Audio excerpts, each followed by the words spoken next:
একটা শব্দ আছে, পরিস্থিতি। অনেক মানুষের মুখে আমরা এই শব্দ শুনি।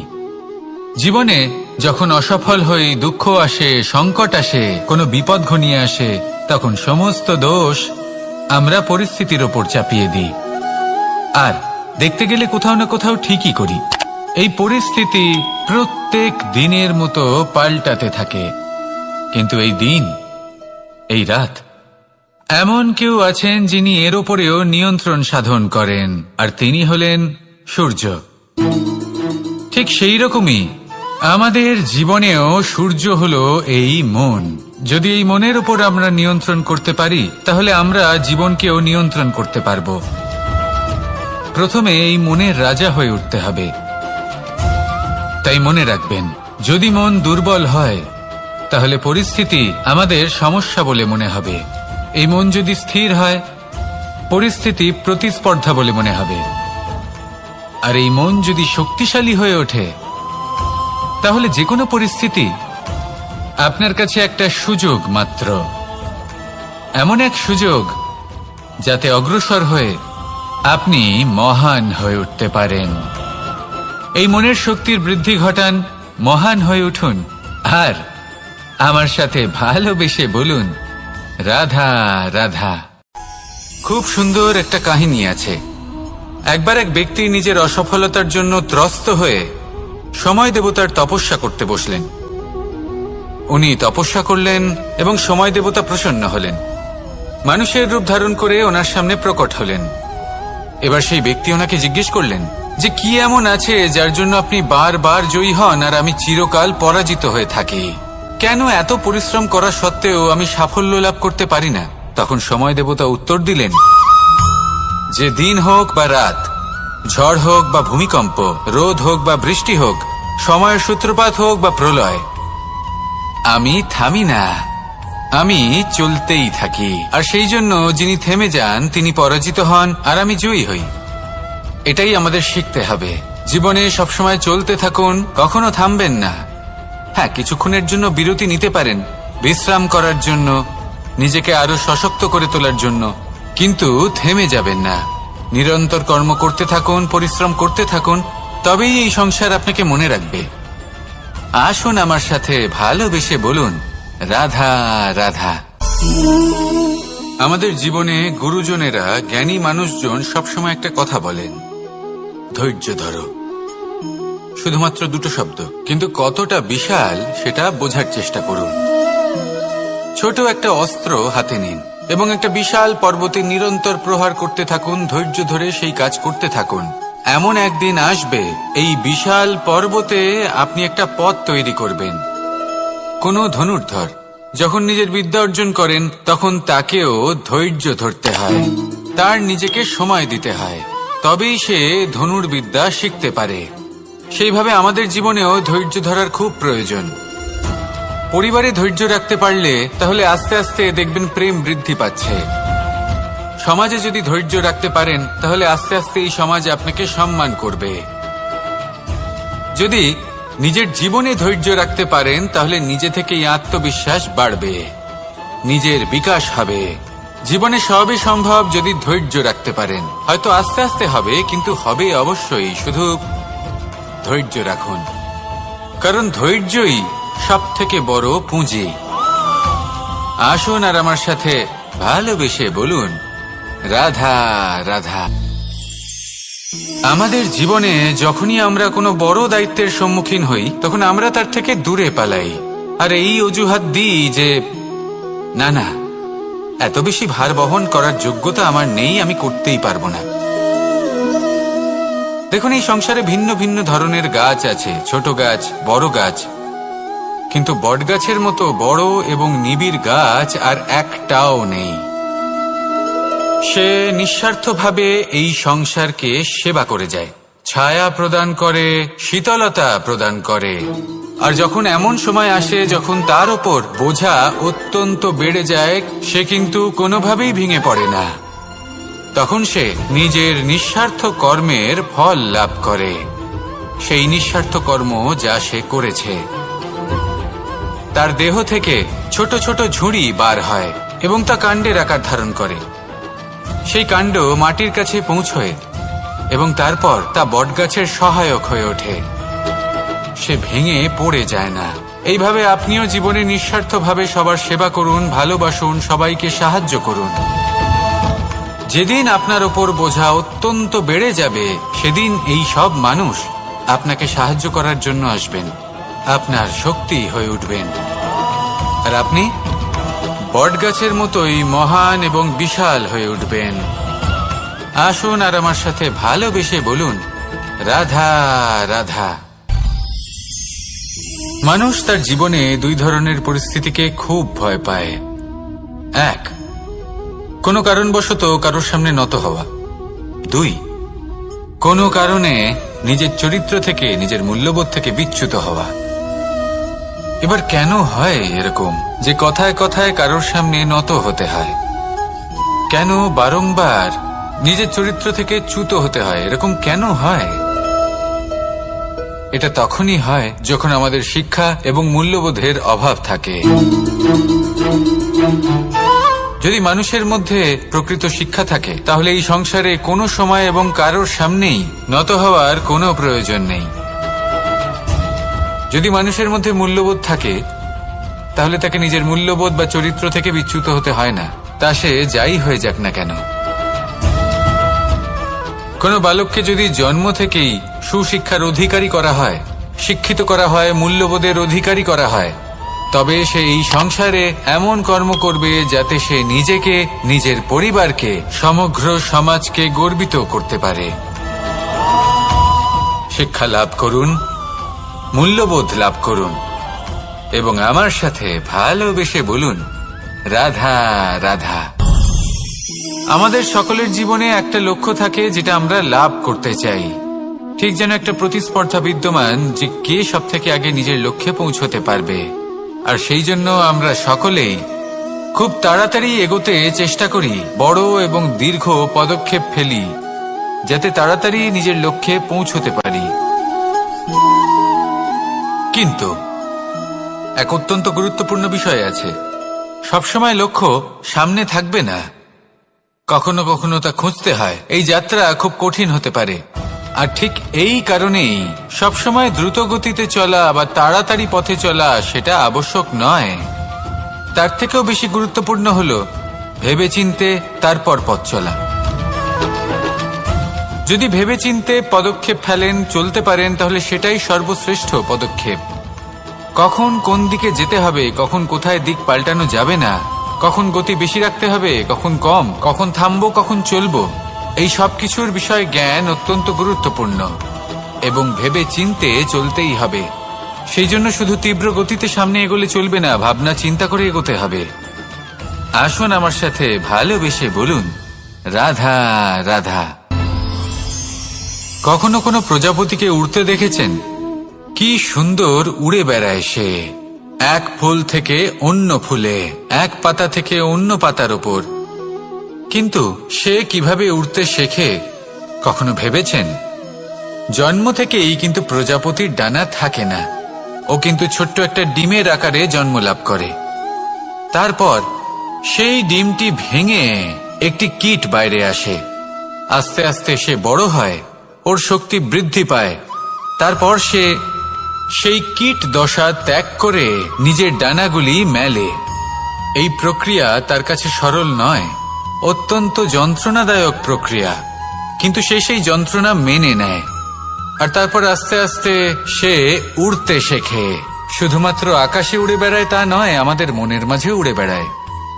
এবার এই ডিম থেকে প্রজাপতি হয়ে ওঠার যে যাত্রা, এটা যতটা কঠিন, ততটাই কঠিন হয় এই সংসারে শ্রেষ্ঠ কর্ম করা, ততটাই কঠিন হয় এই সংসারে মহান হয়ে ওঠা।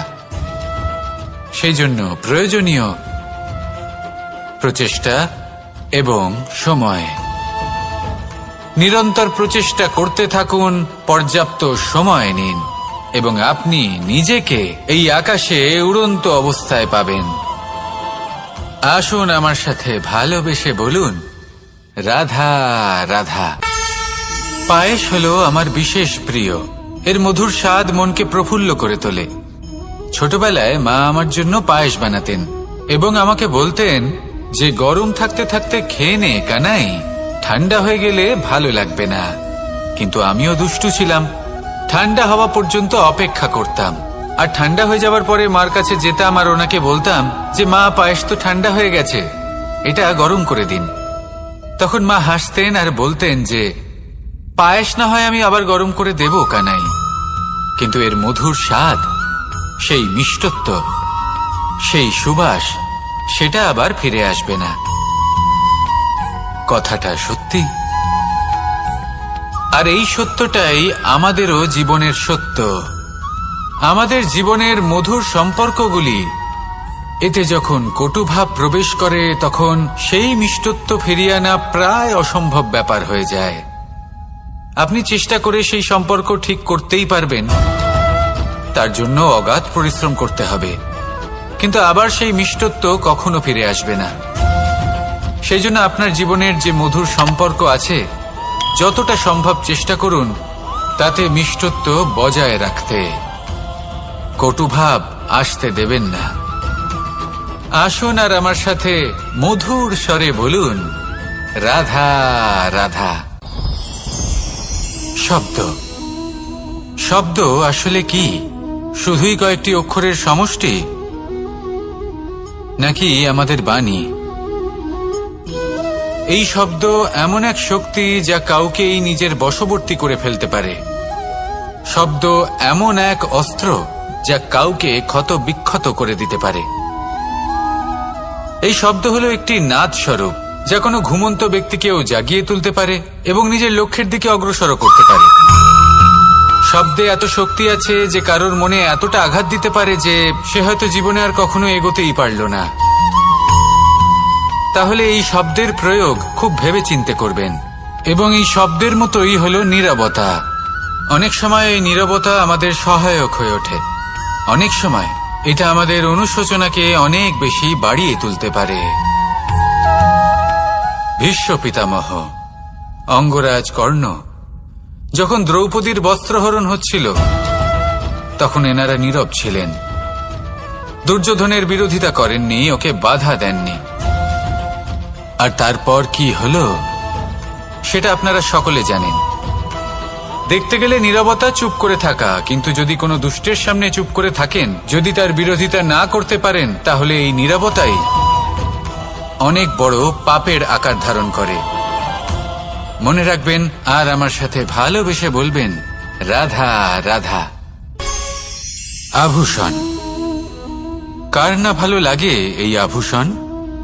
আমরা পরিশ্রম করি, ধন অর্জন করি আর আভূষণ কিনে থাকি, কখনো নিজের জন্য, কখনো বা তাদের জন্য যাকে আমরা ভালোবাসি, বা তাদের জন্য যাকে আমরা সম্মান করি।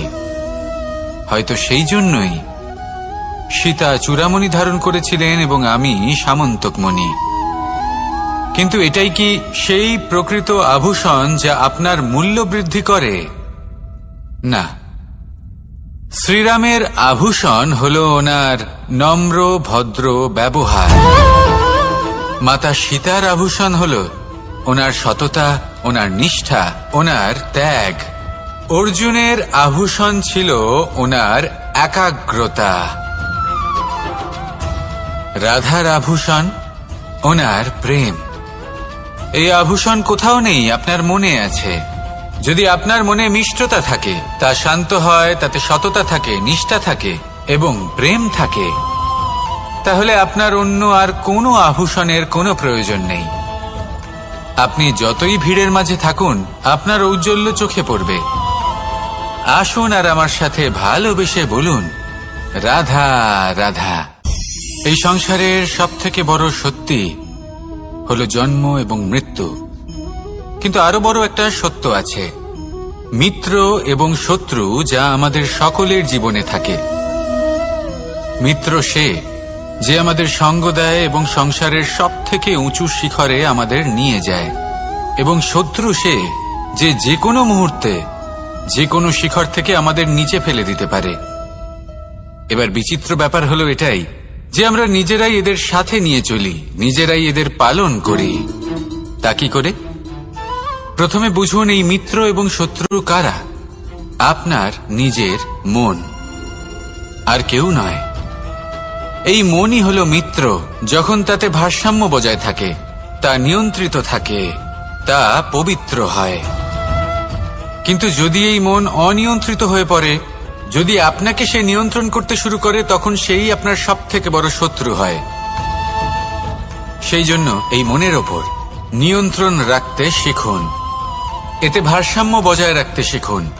তাহলে আপনি এমন এক বন্ধুকে পাবেন যে আপনাকে এই সংসারের শিখরে পৌঁছে দেবে। আসুন আমার সাথে ভালোবেসে বলুন, রাধা রাধা।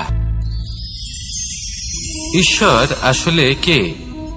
সংসারের বেশিরভাগ মানুষের কাছে ঈশ্বর হলেন এই সংসারের রচয়িতা, পালনকর্তা। কারোর কাছে উনি জ্ঞাতা, কারোর কাছে উনি হলেন আস্থার প্রতীক, আবার কারোর জন্য শুধুমাত্র অন্ধ বিশ্বাস। কিন্তু এই ঈশ্বর কি কোনো শরীর, নাকি একটা বোধ, নাকি শুধুই শ্রদ্ধা?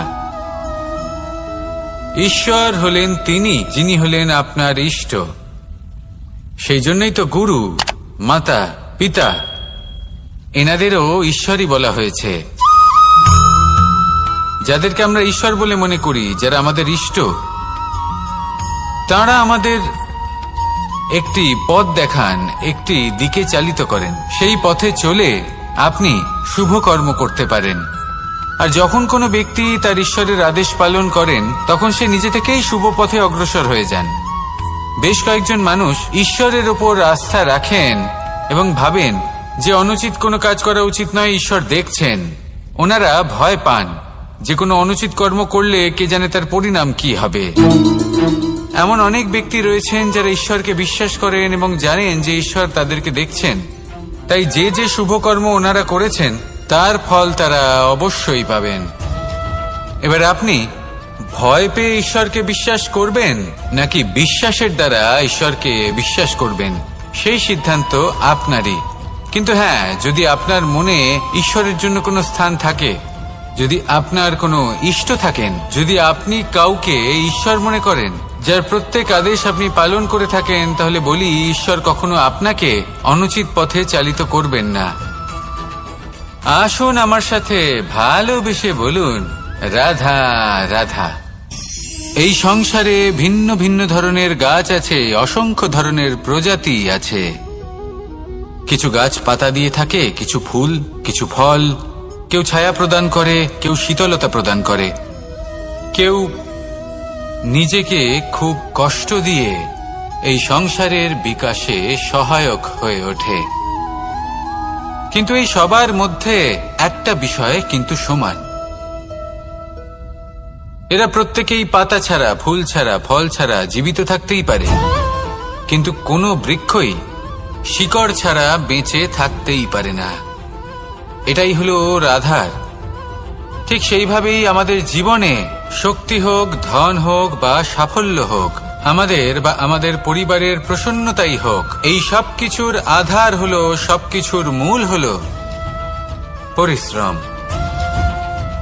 তাই জীবনে চিরকাল পরিশ্রম করতে থাকুন। যদি আপনি জীবনে মহান হবার পথে অগ্রসর হতে চান, তাহলে পরিশ্রম করুন। এই পরিশ্রম দ্বারাই নিজের পরিবারকে প্রসন্ন করুন, নিজের বন্ধুদের প্রসন্ন করুন, এই সমাজকে গর্বিত করুন। আসুন আমার সাথে ভালোবেসে বলুন, রাধা রাধা। এই সংসারের সব থেকে বড় রোগ কোনটা? কেউ বলবে মানসিক রোগ, কেউ বলবে সেই রোগ যা সর্পদংশনের ফলে হয়ে থাকে। এই সংসারে ভিন্ন ভিন্ন ধরনের রোগ আছে এবং তার সাথে ভিন্ন ভিন্ন ধরনের যন্ত্রণাও রয়েছে। এমন একটা রোগ আছে যা চোখে দেখা যায় না, যা আপনার শরীরে কোনো দাগ রেখে যায় না, কিন্তু আপনার আত্মাকে পর্যন্ত ক্ষত বিক্ষত করে, অসুস্থ করে তোলে, বিনাশ করে দেয় আপনাকে এবং তার সাথে আপনার আত্মাকেও। এই অসুখের নাম হলো লালসা। লালসা, যে কর্ম সাধন করেছেন তার থেকে বেশি ফল লাভ করার আশা। লালসা, যা আজ আছে তার থেকে অনেক বেশি লাভ করার ইচ্ছে। এই ইচ্ছে এই সংসারে সবার থেকে এগিয়ে থাকার আপনাকে প্রেরণা যোগাবে, কিন্তু তার জন্য আপনাকে অপরাধযোগ্য কাজ করতে উৎসাহিত করবে। আপনার বন্ধু, আপনার আত্মীয়, আপনার পরিবার, এই সবার থেকে আপনি কখন দূরে চলে যাবেন আপনি বুঝতেই পারবেন না। উচিত অনুচিত কোনটা, ধর্ম অধর্ম কোনটা, সব ভুলে যাবেন আপনি। সেই জন্য মনে রাখবেন, নিজের জীবনে যদি আপনি লালসার থেকে নিজেকে দূরে রাখতে পারেন, তাহলে এর অর্থ হলো যে আপনি এই সংসারের সব থেকে বড় অসুখের ওপর বিজয় লাভ করেছেন। আসুন আমার সাথে ভালোবেসে বলুন, রাধা রাধা। এই সাগর কত বিশাল আকার, কখনো শান্ত কখনো উত্তাল, কিন্তু এই সাগরকে এত মহান কে করে তুলল? জল। এবার এই জলের যাত্রা দেখুন, সেটা কতটা কঠিন। এই জল সাগরে থাকে, সূর্য ওকে এতটা উত্তপ্ত করে তোলে যে এই জল নিজের অস্তিত্ব হারিয়ে ফেলে এবং বাষ্পে পরিণত হয়ে হাওয়ায় মিলিয়ে যায়। তারপরে আকাশে যায় আর নিজের অস্তিত্ব আবার হারিয়ে ফেলে, মেঘে পরিণত হয়। তারপর এই মেঘ কোথাও গিয়ে কোনো পর্বতে ধাক্কা খায়, তারপর আবার এই জল নিজের অস্তিত্ব হারায়।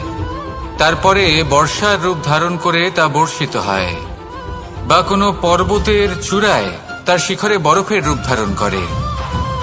তারপরে এই বর্ষা মাটির দিকে নিজের যাত্রা শুরু করে। এবার মাটিতে ঝরে পড়া এই বর্ষা স্রোতের আকার ধারণ করে এবং আস্তে আস্তে বইতে থাকে।